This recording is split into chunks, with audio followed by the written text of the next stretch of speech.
Dalam menyikapi kenyataan seperti ini, kita sebagai kaum emak-emak itu harus bagaimana? Saya menuntut keadilan, Gus, dari Pak Yai, dari panjenengan. Terima kasih. Assalamualaikum warahmatullahi wabarakatuh. Nah ini loh Gus, saya minta keadilannya Gus.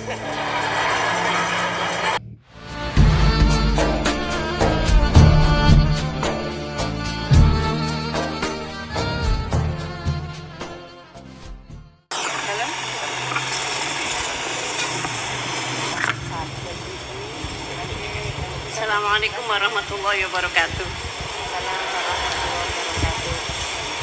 Gus, badhe nyuwun pirsa, daerah milianen ke para ibu-ibu, para emak-emak yang biasanya kan ibu-ibu sak menika arane emak-emak, yang pada waktu masa lalu dereng mengenal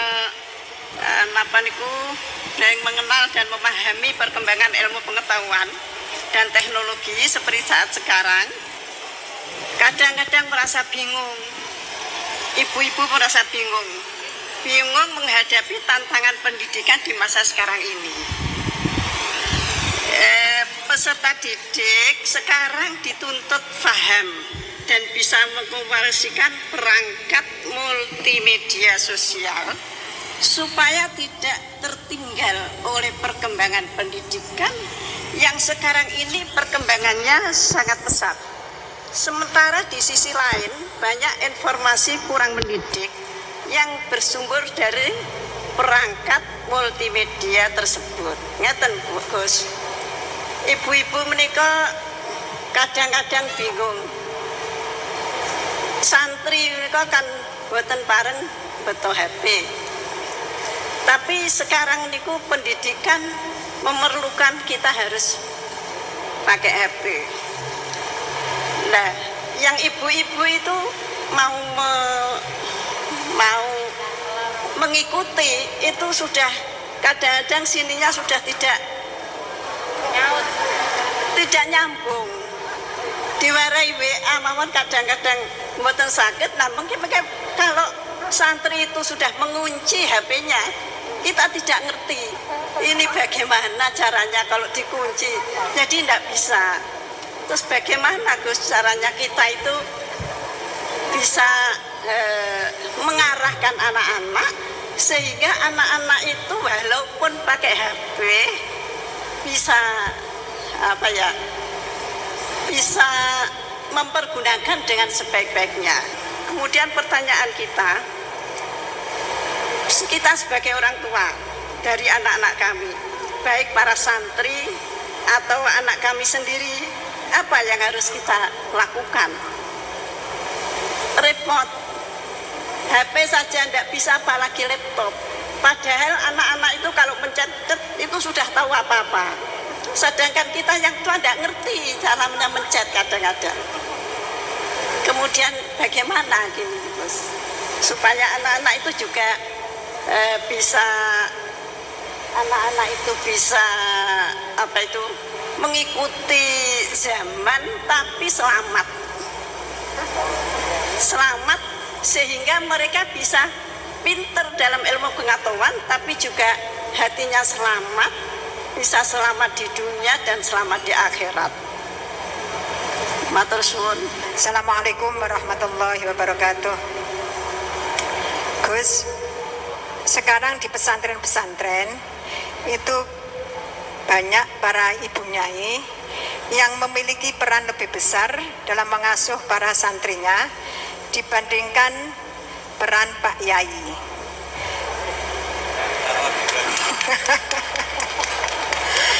Tapi ketika ada ibu nyai yang namanya tercantum sebagai pengasuh, masih banyak masyarakat yang memandang tabu ini Gus, atau tidak etis. Bahkan dalam sebuah lembaga yayasan, seringkali perempuan-perempuan itu dimarginalkan. Padahal perempuan itu kalau diberi kesempatan luar biasa Gus, laki-laki kalah semuanya. kadang pendapatnya itu tidak dihiraukan, meskipun sebenarnya bagus. Nah ini loh Gus, saya minta keadilannya Gus. Dalam menyikapi kenyataan seperti ini, kita sebagai kaum emak-emak itu harus bagaimana? Saya menuntut keadilan Gus, dari Pak Yai, dari panjenengan. Terima kasih. Assalamualaikum warahmatullahi wabarakatuh.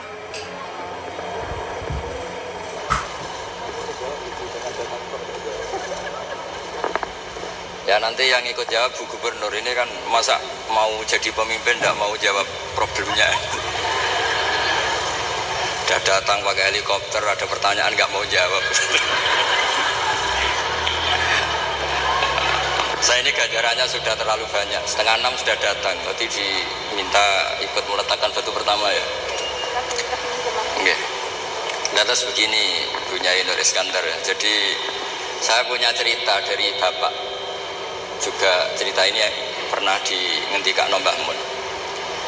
Ada filosofi ilmiah yang nggak bisa diganggu gugat. Ini harus kita camkan. Misalnya begini, al-insan abdul ihsan. Manusia itu pasti mudah diperbudak atau dikalahkan oleh kebaikan.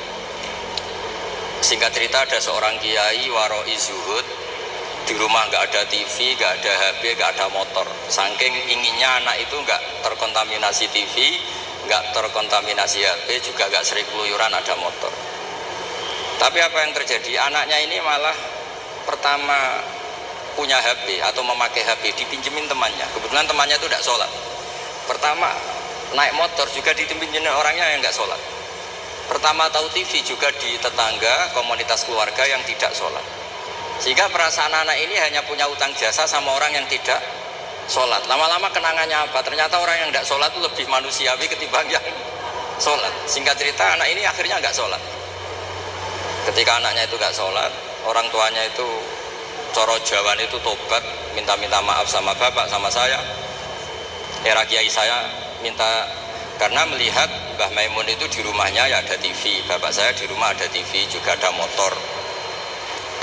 Ketika sowan, walhasil intinya diceritain kenapa banyak kiai alim yang longgar, di rumah ada TV, ada HP, ada motor.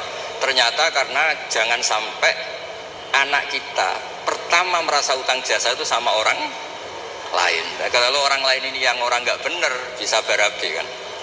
Nah pondok juga gitu, kalau terlalu ketat HP, terlalu ketat apa, ternyata HP ini barang mewah, barang wow, kebetulan yang nilai orang lain. Dan akhirnya santri ini merasa utang jasa sama orang. Nah, ya kalau orang lain ini tepaan orang soleh, kalau enggak.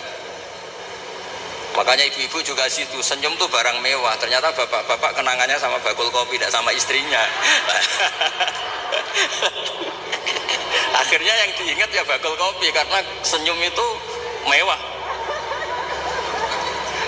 Ini sekaligus jawab pertanyaan yang enak, minta keadilan.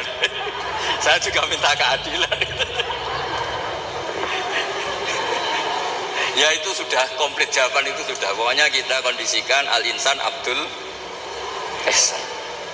Jadi itu tidak bisa ndak. Makanya ngelola anak-anak itu ya harus hati-hati, ngelola istri, ngelola suami, ngelola komunitas masyarakat. Kenapa kiai itu harus dermawan? Kenapa orang baik harus dermawan? Kalau yang dermawan orang fasik, pasti orang fasik ini yang punya pengaruh, karena al-insan abdul ihsan. Makanya ini kembali lagi ke kitab Ar-Risalah tadi. Saya berkali-kali kalau ngaji bilang, tasaddaku walau bitalqati wajhin. Kamu disuruh sedekah meskipun senyum. Senyum itu dalam fikih formal dikatakan sunat. Tapi dalam konteks sudah kompetisi itu bisa wajib. Di rumah nggak pernah ada senyum, di warung kopi ada senyum terus. Kira-kira menang mana? Sama. Ketemu preman disuguhi kopi senyum, sowan kiai diamu itok. Akhirnya masyarakat mau ke preman karena di sini lebih dimanusiakan ketimbang kalau sowan kiai dimarah-marahin tok.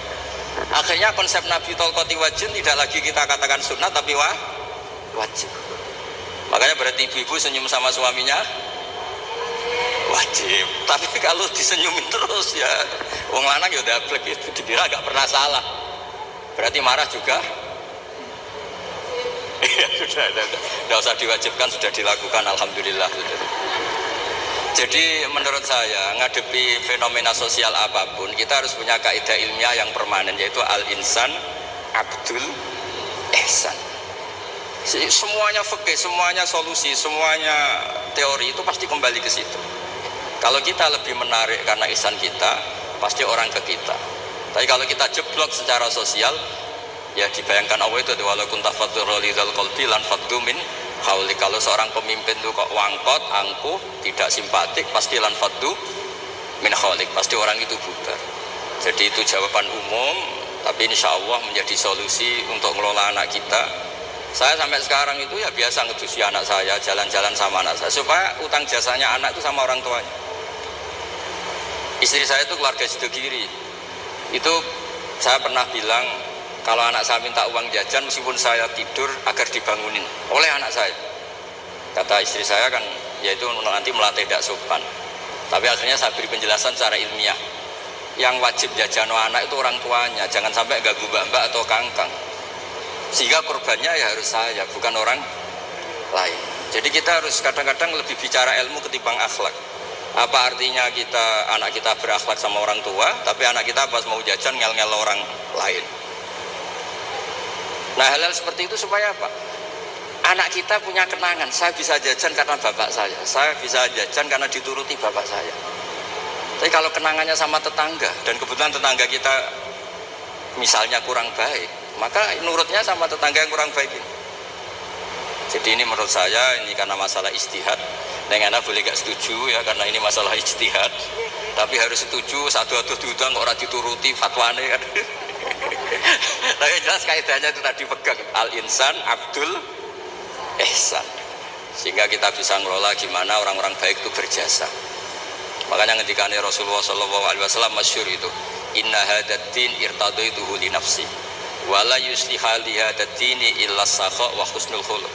Agama ini sudah final, cuma yang bisa mengawal agama ini hanya dua, yaitu dermawan dan husnul khuluq. Jangan sampai orang lain yang nggak benar lebih berempati, lebih dermawan, sementara yang soleh kurang dermawan atau kurang empati, sehingga kompetisinya orang soleh ini kalah.